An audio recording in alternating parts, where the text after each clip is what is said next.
ओम पूर्णमदः पूर्णमिदं पूर्णात् पूर्णमुदच्यते पूर्णस्य पूर्णमादाय पूर्णमेवावशिष्यते।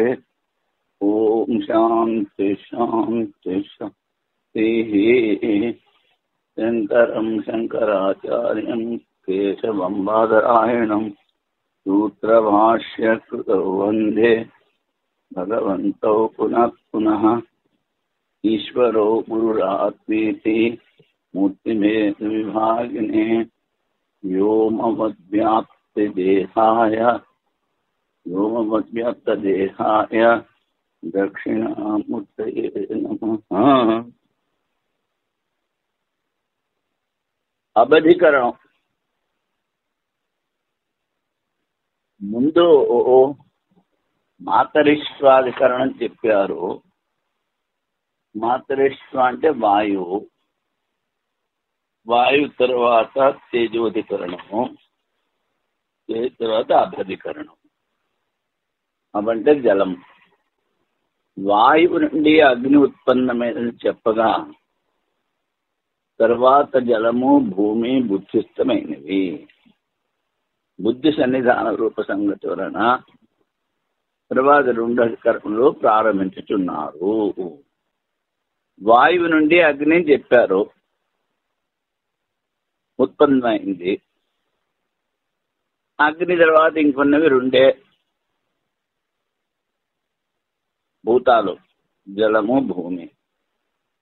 కనుక వాటి ఉత్పత్తి చెప్పడానికి ముందు రెండు అధికరణాలు ఉన్నాయి.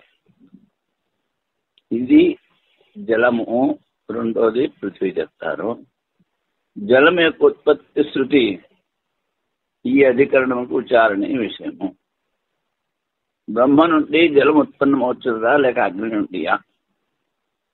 జలమునకు అగ్నికి పరస్పర విరోధం వలన వాని కార్యకారణ భావం స్వీకరించడం ఉచితం కాదు. అగ్ని నుంచి జలం ఉత్పత్తి అయింది, అగ్నేరాపహ, ఇది సరికాదు అంటాడు. ఎందుకని? లోకంలో అగ్నికి జలానికి పరస్పర విరోధం కనిపిస్తోంది. అప్పుడు సిద్ధాంతం స్థూల అగ్ని జలమునకు విరోధం కలదు. అంటే పంచీకృతమైన తర్వాత జలానికి అగ్నికి విరోధం ఉంది, కానీ వీని సూక్ష్మభూతలకు విరోధం లేదు. సూక్ష్మ వహిని నుండి జలం ఉత్పన్నమైందని చెప్పిన విరోధం లేదు. సూక్ష్మ వహిని అంటే సూక్ష్మభూతాలు నుంచి, వహిని యొక్క సూక్ష్మభూతాల నుంచి జలం ఉత్పత్తి అయింది అని చెప్తే, జలం యొక్క సూక్ష్మభూతాలు అవన్నీ మళ్ళీ పంచీకృతమై స్థూలం అవుతాయి. ఈ ఉత్పత్తి చెప్పింది స్థూలానికి ముందు. అందుకని స్వకారణ బ్రహ్మ నుండి జలం ఉత్పత్తి చెప్పుడు ఉచితము. అగ్నేరాపహ, అగ్నిభావం పొందిన బ్రహ్మ చైతన్యం నుండి జలము ఉత్పన్నమైనదని చెప్పవలెను. బ్రహ్మణో అపాం జన్మ కింవా వహనే నాగ్నే జలోద్భవ విరుద్ధత్వాద్ నీరజన్మ బ్రహ్మణ సర్వకారణాత్. బ్రహ్మ నుండి జలము ఉత్పత్తి అయిందా లేకపోతే అగ్ని నుండి జలం ఉత్పత్తి అయిందా? అగ్నే జలోద్భవ విరుద్ధత్వాత్. అగ్ని నుండి జలం ఉత్పన్నం కాలేదు, రెండింటికి పరస్పర విరోధము. అందుకని నీరజన్మ బ్రహ్మణ స్వకారణాత్. కనుక అన్నిటికీ కారణమైన బ్రహ్మ నుండి జలం ఉత్పత్తి అయింది అని చెప్పాలి అని పూర్వపక్షం. అప్పుడు సిద్ధాంతం అంటున్నాడు, అగ్నేరాపహ ఇది శుద్ధ్యా బ్రహ్మణో వహ్నిపాతికాత్. అపాం జనిర్విరోధస్థు సూక్ష్మయోర్ నా అగ్నినేతయో అగ్నేరాప. ఇది శృతి తైత్రీయం. బ్రహ్మణో వహని ఉపాధికాత్ అంటే అగ్నికి ఉపాధి బ్రహ్మ. అగ్నికి ఉపాధి బ్రహ్మ కాదు, బ్రహ్మకు ఉపాధి అగ్ని. అపాం జనైర్ విరోధస్తు. మరి నువ్వన్నావు జలానికి అగ్నికి విరోధం ఉంది అని. అది స్థూలానికి.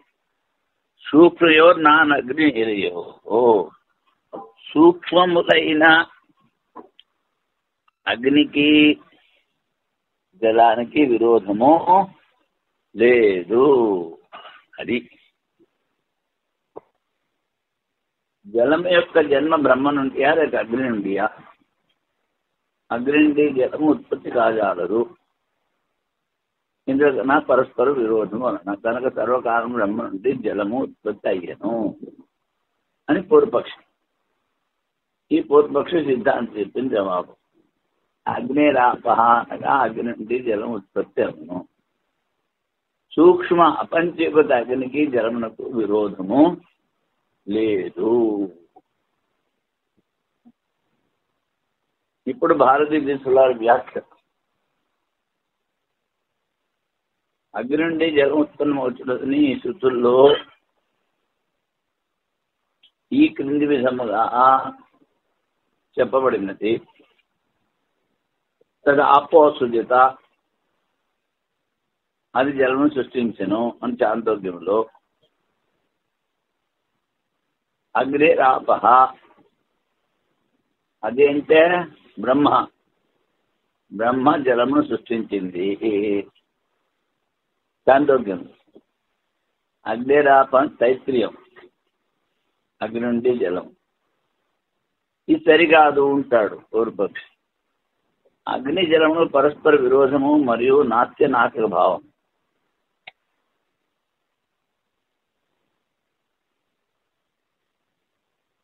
నాశకము అంటే నష్టం చేసేది.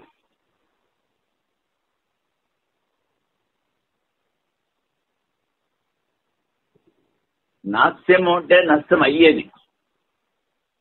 ఇలా ఒకదానికి నాస్యము ఇంకొకదానికి నాశక భావము ఉంది. కనుక అగ్నికి జలానికి కార్యకారణ భావం లేదు అంటాడు పూర్వపక్షి.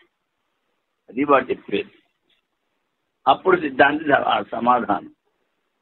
కనిపించు పంచీకృత అగ్నికి జలములకు పరస్పర నాశక రూపమైన విరోధము ఉన్న.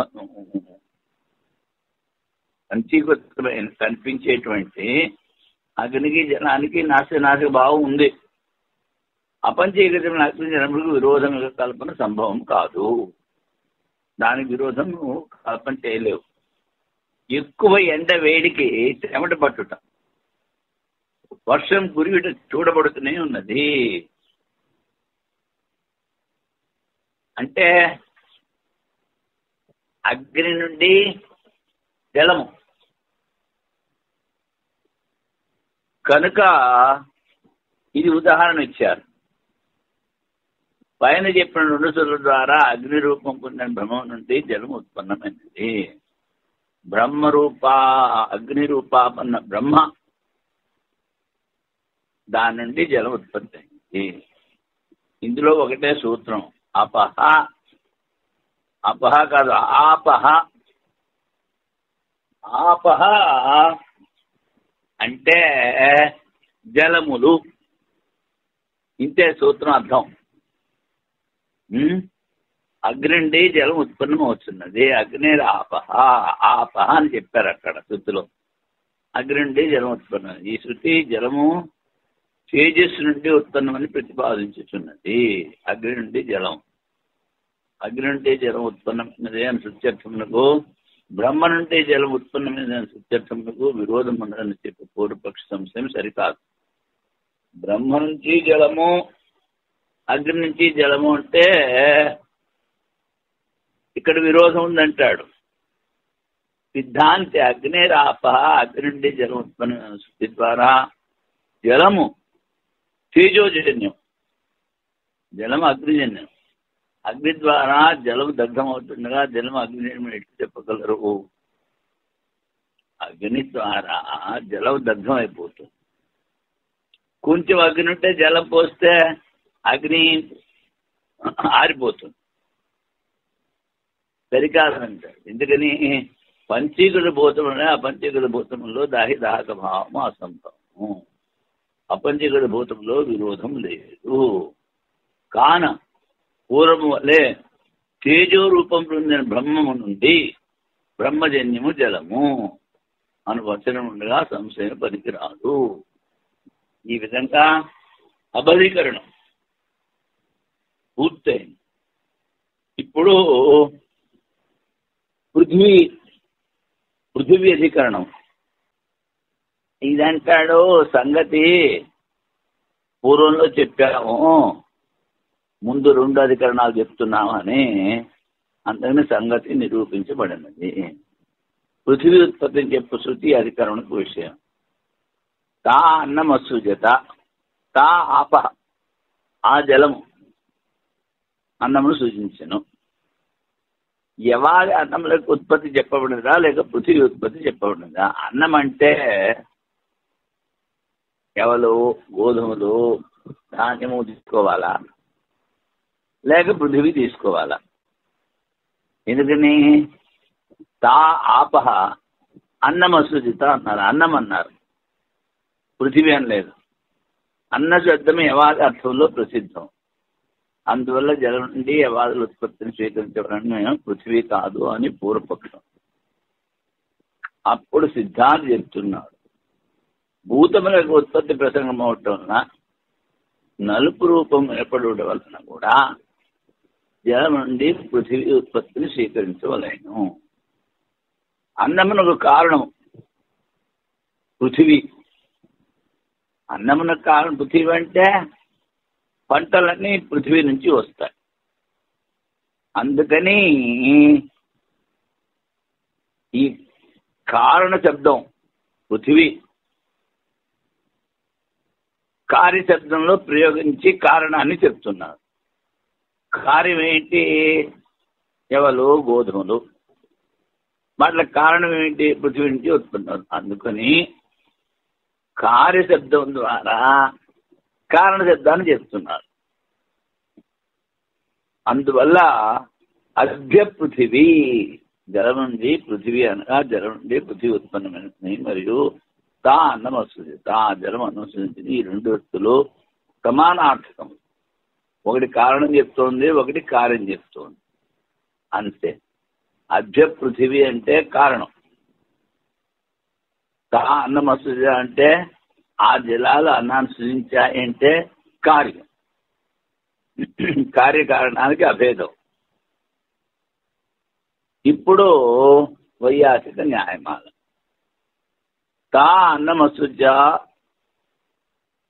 తేతి శృతం అన్నం యవాదికం పృథివీ వా యవాదేవా లోకే అన్నత్వ ప్రసిద్ధతః భూతాదికారాత్ కృష్ణస్య రూపస్య శ్రవణాపి తథా అభ్య పృథివీ ఇత్యుక్తేర్ అన్నం పృథివీ అన్న హేతుతః. తా అన్నం అసృజిత,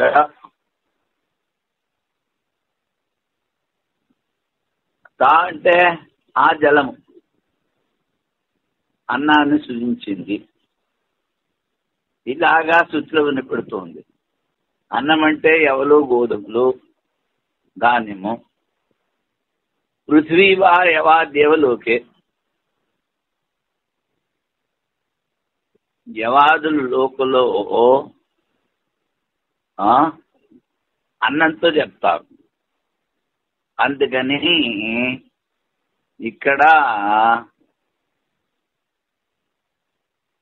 అన్న శబ్దం ద్వారా ఎవరు అవి తీసుకోవాలి అంటాడు పూర్వపక్షి. భూతాధికారాత్ కృష్ణస్య ఇక్కడ భూతాలకు అధికారం అవుతుంది. ఆత్మన ఆకాశ, ఆకాశాత్ వాయు, వాయురగ్ని, అగ్ని, అప పృథివీ, పృథివ్యాం వసతే. పృథివీ వరకు భూతాల అధికారం. అందుకని భూతాధికారాత్ కృష్ణస్య రూపస్య శ్రవణాదపి ఈ పృథివీని నలుపు రంగుగా ఉన్నది కూడా చెప్పారు శృతిలో. కదా అభ్య పృథివీ, జలం నుంచి పృథివీ అని కూడా చెప్పారు. అన్నం పృచ్చన్న హేతుత. మరి అన్నం అని చెప్పారు. ఈ అన్నానికి కారణం పృథివీ కనుక తా అన్నమసృజత, జలాలు అన్నాన్ని సృజించాయి. అన్న శబ్దం యవాది వాచకమా లేక పృథ్వీ వాచకమా అంటే అన్న శబ్దం యవాది వాచకము అంటాడు. లోకంలో యవాదులే అన్నముగా ప్రసిద్ధములు అన్ని పూర్వపక్షి. అప్పుడు సిద్ధాంతి చెప్తున్నాడు అన్న శబ్దం పృథ్వీ వాచకం. అన్నం అంటే ఇక్కడ అందుకనే ఉపనిషత్తులో స్వయంగా చదవకూడదు, గురుముఖంగా చదవాలి. ప్రసంగానుసారము అర్థం చెప్పాలి. ఇక్కడ భూతాల అధికారం, భూతాల అధికారంలో భూతాలు వస్తాయి కానీ అన్నం రాదు. అంటే యవాదులవి రావు. అందుకని అన్న శబ్దము పృథ్వీవాచకము అన్నారు. మహాభూతముల ప్రకరణం చెప్పబడుతుంది ఏంటి? మహాభూతాల ప్రకరణం కృష్ణ రూపముగా కూడా వినబడుతున్నది. అద్య పృథివీ, జలం నుండి పృథివీ ఉత్పన్నమైనది. శృతి వినబడుతున్నది. పృథివీ అన్నమునకు హేతు, అన్నానికి కారణం, కార్యకారణం. అభేద వివక్ష ద్వారా అన్నము పృథివీ అన్నది యుక్తి సంగతము. మృద్ఘట అన్నం అంటే మృద్ఘట మట్టి కుండ. కుండ చెప్పచ్చు కదా. అంటే మట్టే కుండ. మట్టి కారణం, కుండ కార్యం. కానీ కారణం లేకుండా కార్యం ఉండలేదు, కార్యం లేకుండా కారణం ఉంటుంది. అందుకని ఇవి రెండు కార్యకారణాలు అభేదము అని చెప్పారు. ఇప్పుడు భారతీయ తీర్థుల వ్యాఖ్య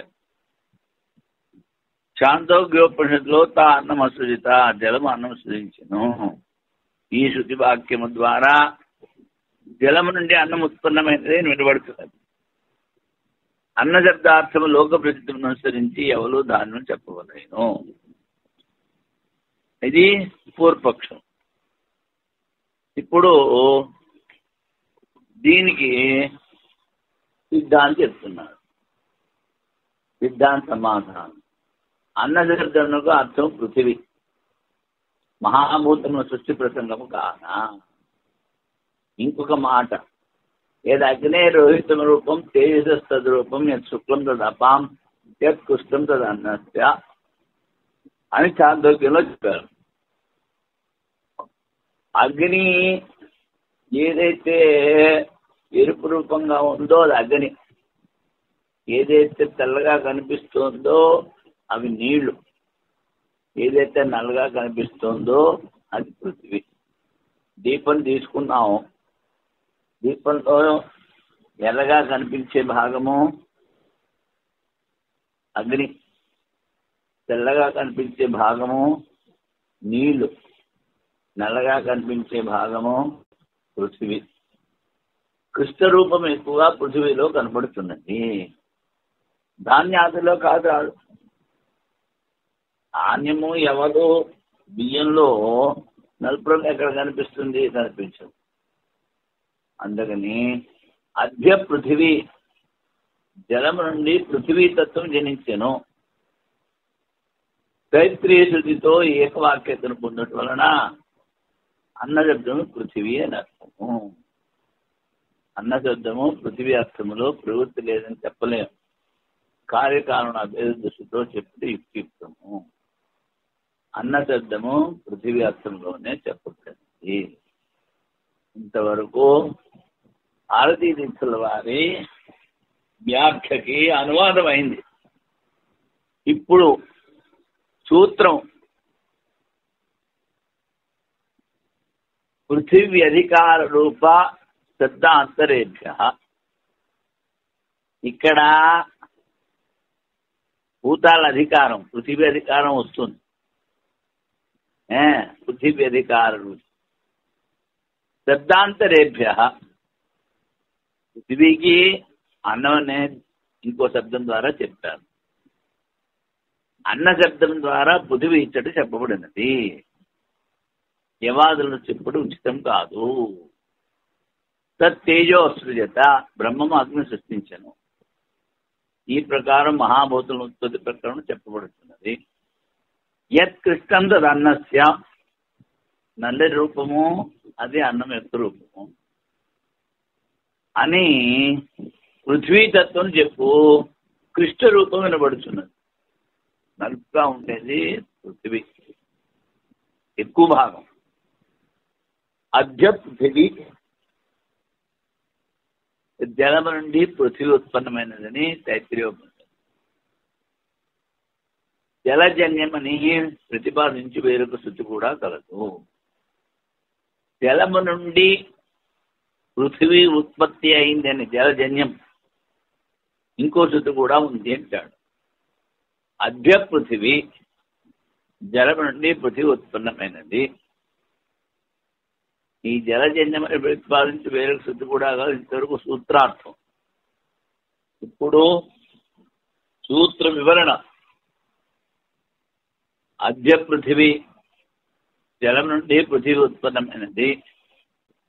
తా అన్నం అసృజంత, ఆ జలము అన్నాన్ని సృజించాయి. జలము అన్నమును ఉత్పత్తి గావించను. ఈ చాతుర్య శృతికి విరోధము కలదా లేదా?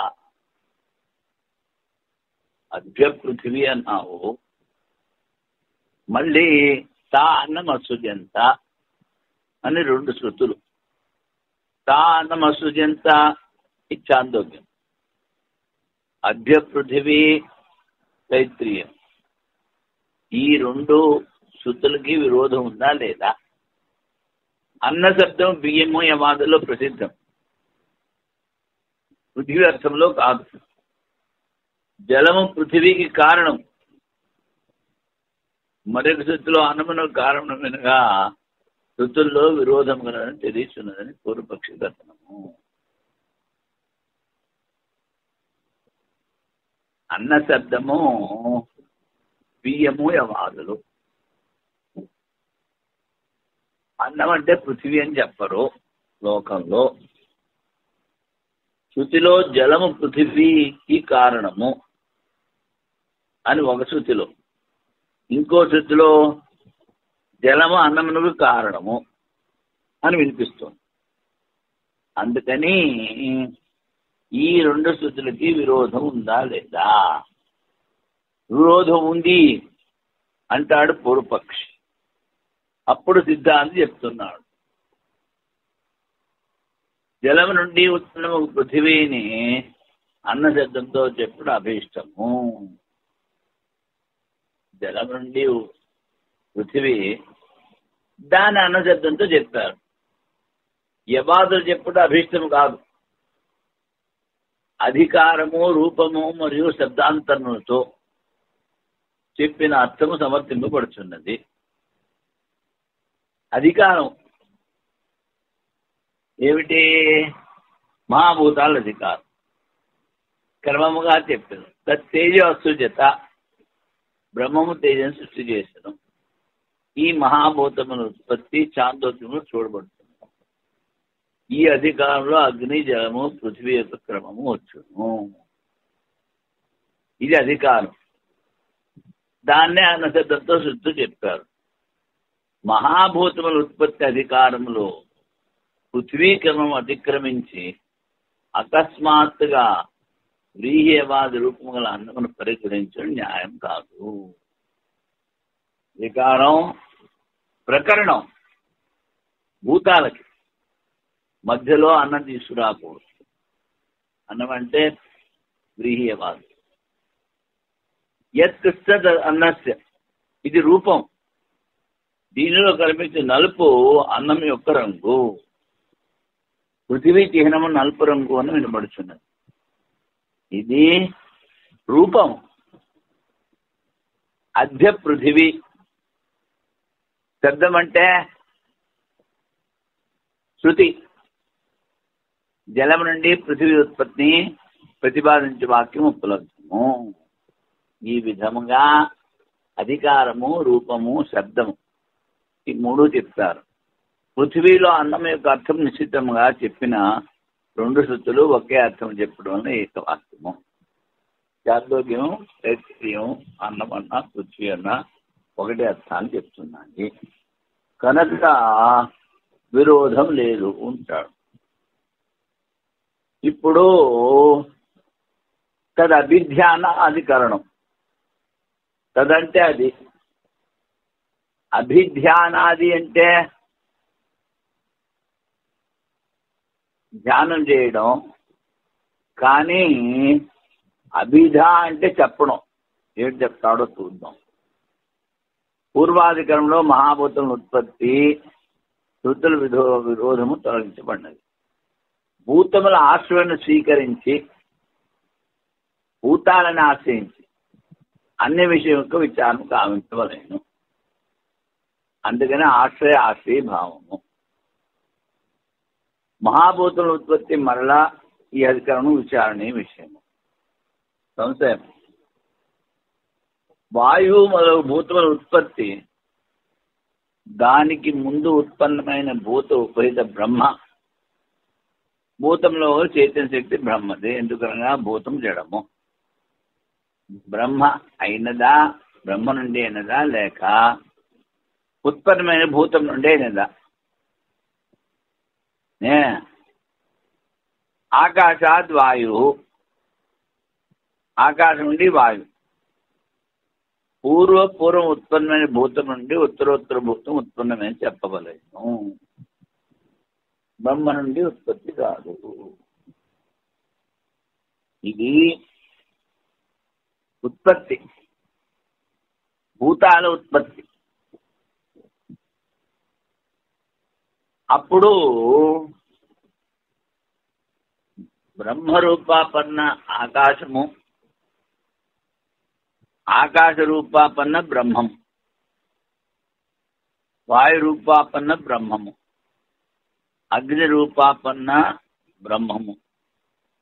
అంటే ఆ బ్రహ్మమే ఆకాశము, వాయువు, అగ్ని, జలము, పృథివీ అంతా అయింది. కనుక ఆకాశం నుంచి వాయువు అన్నప్పుడు ఆకాశంలో బ్రహ్మ తీసేసి కేవలం ఆకాశం జడాకాశాన్ని తీసుకుంటే జడాకాశం ఏది ఉత్పత్తి చేయలేదు. అలాగే జడ పృథివీ, కుండ నుంచి కుండ రాదు. కనుక ఆ చైతన్య శక్తి, ఆ భూతాల్లో ఉన్న చైతన్య శక్తి ఇంకో భూతంగా మారుతుంది. అది దానికి ఇప్పుడు సిద్ధాంత సమాధానం చెప్తున్నాడు. భూతాల నుంచి ఉత్పత్తి, బ్రహ్మ నుంచి అని. యం పృథివ్యాం తిష్టం పృథివ్యా మంత్రో యం పృథివీ న వేద యస్య పృథివీ శరీరం యం పృథివీ మంత్రో యమయతి. ముందు కూడా వచ్చింది మంత్రం. ఎవడు భూమిలో ఉంటో, భూమి లోపల ఉన్నాడో, భూమికి ఎవరి గురించి తెలియదో, భూమి ఎవరికి శరీరమో, లోపల ఉండి భూమిని ఎవడు శాసించున్నాడో వాడు అంతర్యామి బ్రహ్మ అంటారు. ఈశ్వరుడు అందరి లోపల ఉండి శాసించున్నాడు. ఈ శృతి ఆధారము వలన ఆకాశాదులు ఉపాధిగా గల ఉపహిత బ్రహ్మ చైతన్యం ద్వారా ఈ పంచభూతాలు ఉపాధి, ఉపహితము లోపల ఉన్నది బ్రహ్మ చైతన్యం ఉపహితం. అన్యభూతములు ఉత్పత్తి అవుతున్నది. ఉపహితమైన బ్రహ్మ నుండి ఇంకో భూతం, అన్ని భూతాల్లో ఉన్నది ఆ పరబ్రహ్మమే. తేజ ఐక్షత, అగ్ని సంకల్పించింది అంటాడు సాందోగ్యంలో. ఈ విధంగా తేజస్సు సంకల్పించబడుతున్నది. అది తేజస్సుది కాదు, కానీ తేజస్సుతో కూడిన బ్రహ్మ చైతన్యము. అంటే తేజోజత, ఆపాసుజంత, ఇవాళ ఇలాంటివన్నీ శృతులు ఉన్నాయి. అందుకని జలం సంకల్పించింది, అగ్ని సంకల్పించింది అని చిన్నగా చెప్తే కుదరదు. ఆ భూతంలో ఉన్నటువంటి చైతన్యం. అందుకని మనము సర్వాధిష్టానం బ్రహ్మమును ఒప్పుకుంటాం. ఆ బ్రహ్మంలోనే అన్ని కల్పితం. కల్పిత వస్తువుకి అస్తిత్వం ఉండదు. అందువలన బ్రహ్మ తప్ప ఇంకొకటి ఏమీ లేదు అన్నది శాస్త్రంలో నిశ్చయం చేశారు. మరి ప్రతివాడు బ్రహ్మను చూడకుండా ఈ భూతాన్ని, ఈ వస్తువుల్ని, నామరూపాన్ని చూస్తూ ఉంటాడంటే అది వాళ్ళలో ఉన్న అజ్ఞానం. దానికి శాస్త్రం ఏం చేస్తుంది? నాయన శ్రవణం చెయ్యి. శ్రవణం చేస్తూ ఉంటే ఈ జగత్తులో ఉన్నటువంటి సత్యబుద్ధి, పారమార్థిక బుద్ధి పోతుంది. ప్రార్థన నష్టమైతే అజ్ఞానం కూడా పోతుంది. అప్పుడు ఆ పరమాత్మను తెలుసుకుంటావు అని చెప్తుంది శృతి. ఇప్పుడు వైయాసిక న్యాయమాల. వ్యోమాద్యా కార్యకర్తారో బ్రహ్మవా తదుపాధికం. వ్యోమ్నో వాయుర్వాయుతో అగ్నిత్యుక్తే ఖాదికర్త. ఈశ్వరో అంతర్యమయతి ఇత్యుక్తే వ్యోమాదిపాదికం బ్రహ్మవాయుయాది హేతు స్యాత్ తేజ ఆదీక్షణాదపి.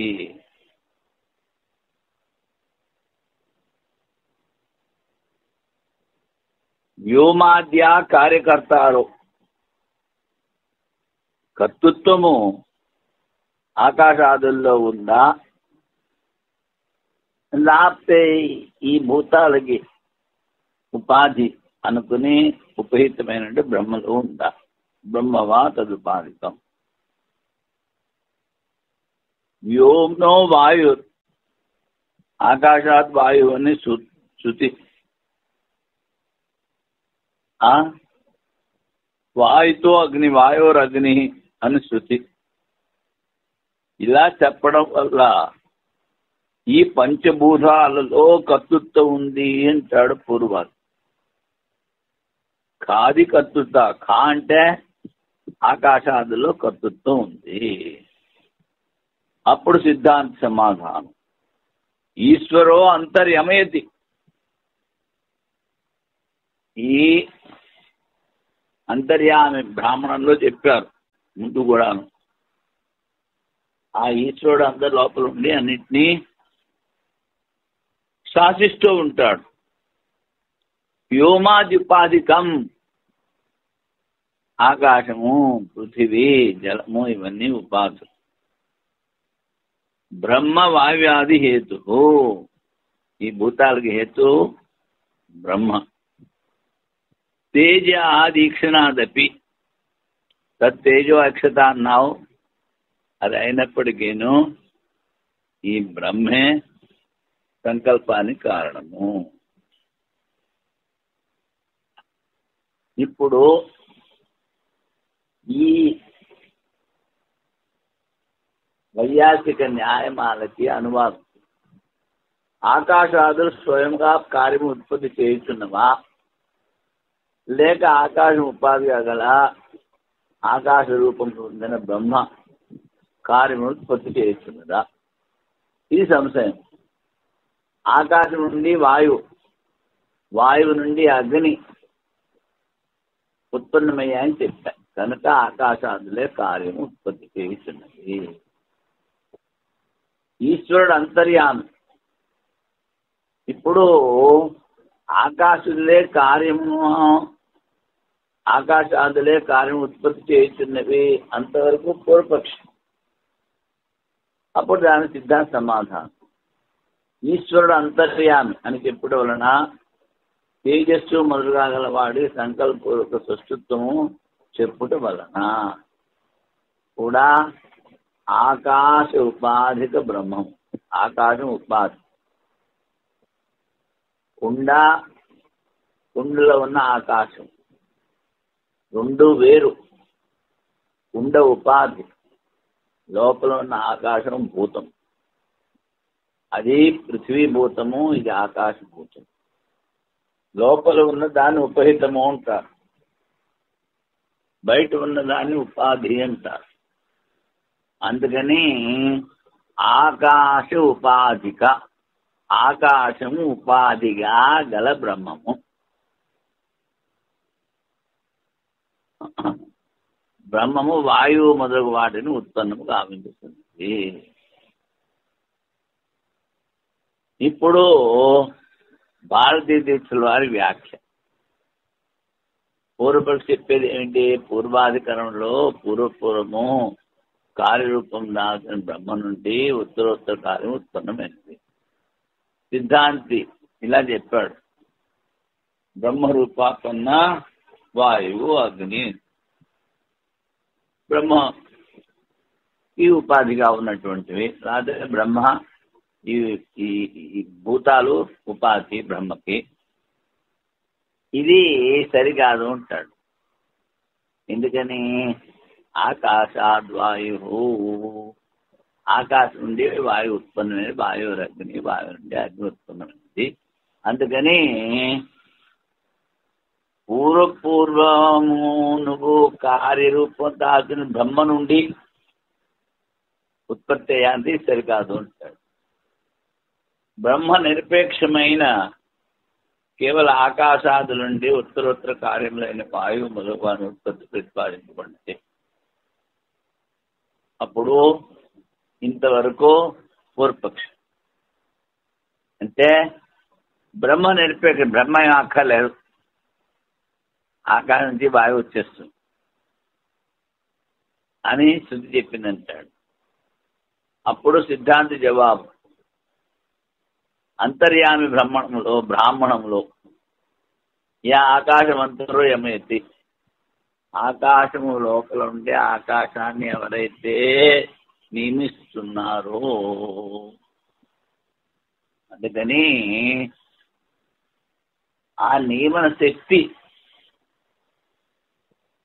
ఈ భూతాలని నియమించేటువంటి శక్తి లేకపోతే పంచభూతాలను నియమించలేదు అనుకో, ఒకదాని ఒకటి శత్రు, ఒకదాని మింగేస్తా. అందుకని ఈ పంచభూతాలకు లోపల ఉంటే వాటిని శాసిస్తున్నాడు బ్రహ్మ, వాయువు లోపల ఉంటే వాయువు శాసించున్నాడు అని చెప్తూ ఆకాశాలు స్వతంత్రత ఖండించబడింది. ఈ భూతాలకు స్వతంత్రత లేదు. తదా తేజ అక్షత ఆప అక్షంత, తేజస్సు సంకల్పం గావించను, జలము సంకల్పం గావించను. ఋతులు తేజస్సు మొదలైన సంకల్పపూర్వకం సృష్టిత్వం ప్రతిపాదించున్నవి. ఈ క్షణము మరి ఈ సంకల్పం, ఈ క్షణం అంటే సంకల్పం, ఆ సంకల్పము చైతన్య బ్రహ్మ యొక్క అపేక్ష లేకుండా జడమైన ఆకాశాదుల్లో ఉండదు. అందుకని ఆకాశము ఉపాధిగా గల బ్రహ్మమే ఈ భూతాల సృష్టికి కారణము. అది తదభిధ్యానాదేవతు తల్లింగా సహ.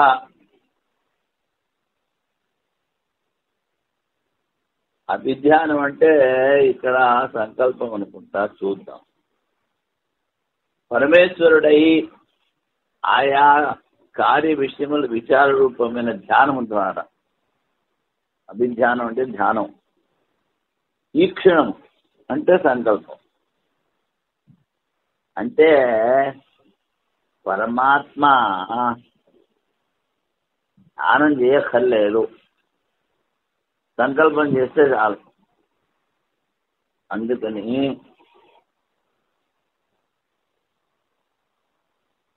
మరి ధ్యానం అని ఎందుకు చెప్పారు అంటే, పరమాత్మ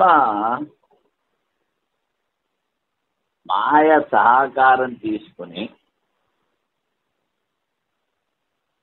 ముందు ఈశ్వరుడు, తర్వాత సూత్రాత్మ, తర్వాత విరాట్ నుంచి బ్రహ్మ విష్ణు మహేశ్వరుని సృష్టిస్తాడు. ఆ బ్రహ్మ ధ్యానం చేస్తుంది.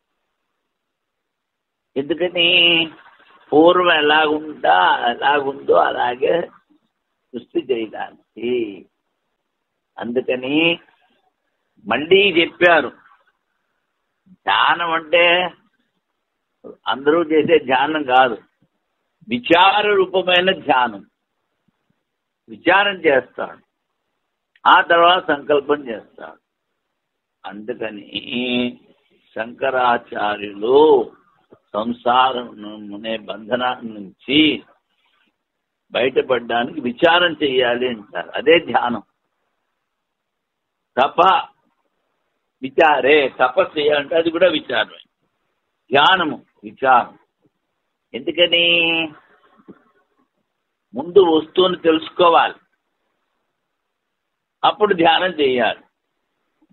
దానికి విచారం అవసరం. విచారం ద్వారా ఏం చేస్తావు? నిత్యమేమిటి, అనిత్యమేమిటి, అనిత్యాన్ని వదిలిపెట్టేసి నిత్యాన్ని చింతన చేయాలి. నిత్యం ఒకటే వస్తువు, అది నీ స్వరూపం. అందుకని వివేకము ద్వారా విచారం చేసి, వైరాగ్యం ద్వారా అన్ని వదిలిపెట్టేసేసి అప్పుడు చింతన చెయ్యాలి. అది అసలైన ధ్యానం. అంతేగాని ఎవడో చెప్పాడు నువ్వు కళ్ళ మధ్యలో ధ్యానం చెయ్యి, గుండెల్లో ధ్యానం చెయ్యి, శాస్త్రాలలో ఏదో చెప్తూ ఉంటారు పనికి మాలిన విషయాలన్నీ. అది అసలు ధ్యానం కాదు. శృతి ద్వారా నిత్యమేమిటి, అనిత్యమేమిటి అని విచారం చేసి, వైరాగ్యం ద్వారా అనిత్యాన్ని వదిలిపెట్టేసేసి నిత్యాన్ని విచారం చేయడం అసలైన ధ్యానం. అది అందుకని శాస్త్ర జ్ఞానం లేకుండా ధ్యానాదులు వ్యర్థము. ఏదో కొంచెం శరీరం బాగుంటుంది, లేకపోతే బ్లడ్ శక్తి బాగా అవుతుంది, అంతేకాని దాని ద్వారా అజ్ఞాన నాశనం అయిపోయాడు మోక్షం పొందుతాడని కల్లోమా. ధ్యానం ద్వారా ఈక్షణము గావించి భూతములకు అధిష్టానమై ఆయా కాలం ఉత్పత్తి గావించును. అన్నిటికీ అధిష్టానం అయి ఉంటాడు. పృథివ్యాం తిష్టన్, ఏ తత్వం పృథివీలో ఉన్నదో అని చెప్తూ పరమాత్మలో సర్వనియంతృత్వ రూపమైన చిహ్నం వినబడుతున్నది. పరమాత్మ అన్నిటినీ నియమిస్తున్నాడు. ఆయన లేనటువంటి స్థలం లేదు, లేనటువంటి వస్తువు లేదు, నియమింపబడని వస్తువు లేదు. అందరూ అనుకుంటారు నేను చేస్తున్నాను. ఆయన సంకల్పం ఇస్తేనే, ఆయన విచారం చేస్తేనే మనం చేయగలుగుతాం, లేకపోతే అవ్వదు. అందుకని మరి విచారం ఎలా ఇస్తాడు అంటే పూర్వజన్మల కర్మానుసారము ఫలితాన్ని విచార రూపంగా మనకు అందజేస్తాడు. అప్పుడు మనం సమంగా ఏదో ఆలోచించి చేస్తాం. అటువంటిప్పుడు నేనే విచారం చేశాను, నేను చేస్తున్నాం అంటాడు. అజ్ఞానం వల్ల పరమేశ్వరుని ద్వారా అధిష్ఠితమై భూతముల సృష్టి జరుగుతున్నది. ఇట్లు చెప్పిన శృతుల్లో ఏకవాక్యత ఉండును. ఆకాశాదులు తమ తమ ఉత్తరభూతముల ఉత్పత్తి కారణములను పూర్వపక్షి. సంపూర్ణ సృష్టికి పరమేశ్వరుడే కారణమును సిద్ధాంతి. తేజస్సు సంకల్పించెను, జలం విచారము గావించెను అని వినబడటం వలన శృతుల్లో విరోధము. జడ వస్తువు ఎక్కడా కూడా ఏ కార్యము చేయడం చూడబడట్లేదు. అందుకని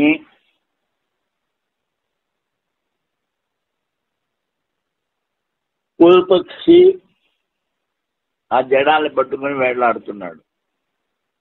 అప్పుడు సిద్ధాంత సమాధానం, పరమేశ్వరుడే ఆకాశాది భూతములను రూపుదాల్చి, ఆకాశాది భూతముల రూపము దాల్చి, ఆయా రూపమై కార్యముల ఈక్షణ రూపమైన ధ్యానము ద్వారా, ఈక్షణ అంటే సంకల్పం, అదే ధ్యానం, ఆయా వికారం ఉత్పత్తి గావించును.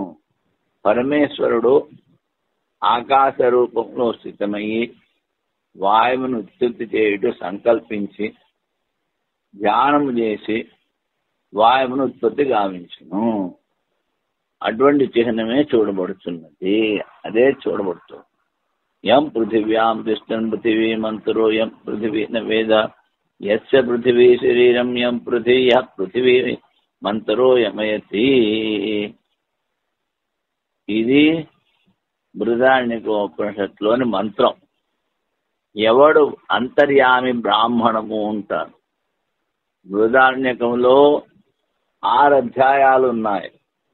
ఒక్కొక్క అధ్యాయంలో ఇంకా కొన్ని భాగాలు ఉన్నాయి. ఆ భాగాలకి బ్రాహ్మణము ఉంటారు. అందులో ఒకటి అంతర్యామి బ్రాహ్మణము. ముందు దుఃఖబాలకి అజాతశత్రువు చెప్పాం. అలాగే ఇక్కడ ఇంకొక బ్రాహ్మణంలో ఈ అంతర్యామి బ్రహ్మని నిరూపిస్తారు. ఎవడు భూమిలో ఉంటో భూమి లోపల ఉన్నాడో, భూమికి ఎవరి గురించి తెలియదో, భూమి ఎవరికి శరీరమో, లోపల ఉండి భూమిని ఎవడు శాసించుతున్నాడో, ఇది అంతర్యామి బ్రాహ్మణంలో పరమేశ్వరుని సంపూర్ణ జగత్తు యొక్క శాసకుడని చెప్పు చిహ్నం. పరమేశ్వరుడే అంతా శాసిస్తున్నాడు. అది చెప్పడానికి ఇక్కడ హేతు ఈ మంత్రం. జలము మరియు అగ్ని కూడా సంకల్ప శ్రవణం పరమేశ్వరుడితో తాదాత్మ్యమని తెలుసుకొనవలెను. అంటే జలం అంటే జలం కాదు, బ్రహ్మతో తాదాత్మ్యం పొందిన జలం అని చెప్పాలి. పృథివీ జలంలో ఉన్న పరమేశ్వరుడే వాని సృష్టికి సంకల్పము కావించును. అందువల్ల పరమేశ్వరునితో అధిష్ఠిత భూతములలో సృష్టికర్తృత్వమును శృతులు చెప్పుట వలన శృతుల్లో ఏకవాక్యం చెప్పుట్లో విరోధము లేదు. పరమేశ్వరునితో అధిష్ఠిత భూతములలో అంటే అన్ని చోట్ల ఉన్నది పరమేశ్వరుడు, అన్నిటికీ అధిష్టానం పరమేశ్వరుడే. వానిలోనే సృష్టికర్తృత్వం ఉంది. ఇప్పుడు విపర్యాధికరణం. ఇంతవరకు భూతముల ఉత్పత్తి చెప్పాం. బుద్ధిలో ఉన్న విలేక్రమం. విపర్యము అంటే విపరీతం. సృష్టి చెప్పారు. సృష్టి చెప్పిన తర్వాత మళ్ళీ ప్రళయం. దాన్ని విపరీత క్రమము అంటారు, దాన్నే విపర్యము అంటారు. ఇప్పుడు సృష్టి లయం చెప్పేటువంటిది దాని గురించి ఈ అధికరణం. అందుకని ప్రసంగ సంగతి భూతముల లయక్రమం ఈ అధికరణకు విషయం. ఏ క్రమంలో భూతములు ఉత్పత్తి చేయలేదో అదే క్రమంలో వీని లయం జరుగునా లేక విపరీత క్రమంలో జరుగునా?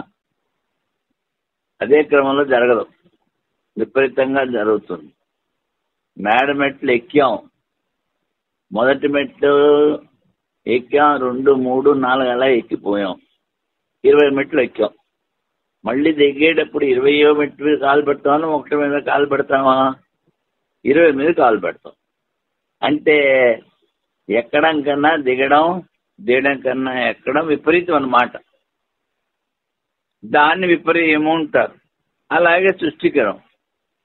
ముందు ఆకాశం ఉత్పత్తి అయింది, అప్పుడు లయంలో ముందు పృథివీ జలంలో, జలము అగ్నిలో, అగ్ని వాయువులో, వాయువు ఆకాశం, ఆకాశము ఆత్మలో, అంతా పోతుంది.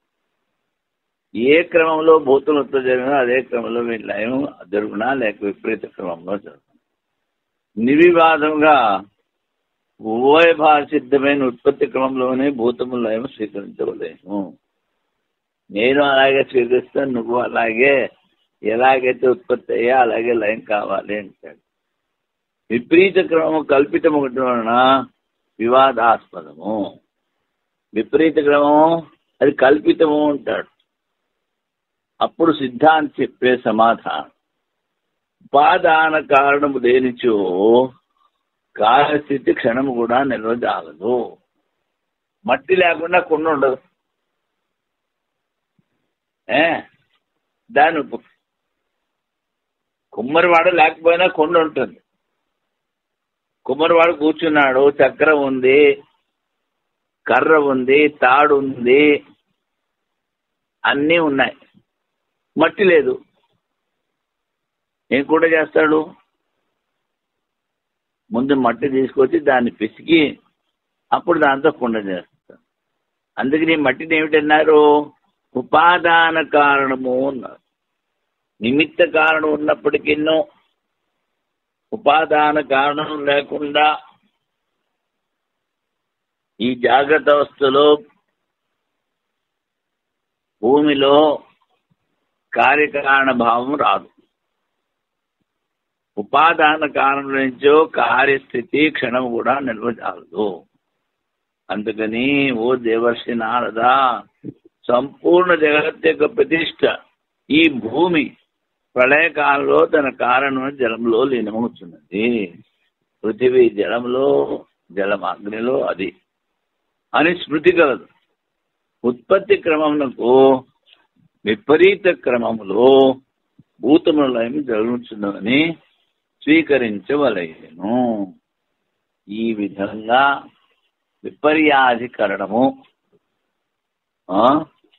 లయ చెప్పారు. దీనికి వైయాసిక నిర్మాలవి రేపు చెప్పుకుందాం. ఓం పూర్ణమదః పూర్ణమిదం పూర్ణాత్ పూర్ణముదచ్యతే పూర్ణస్య పూర్ణమాదాయ పూర్ణమేవావశిష్యతే. ఓం శాంతి శాంతి శాంతి.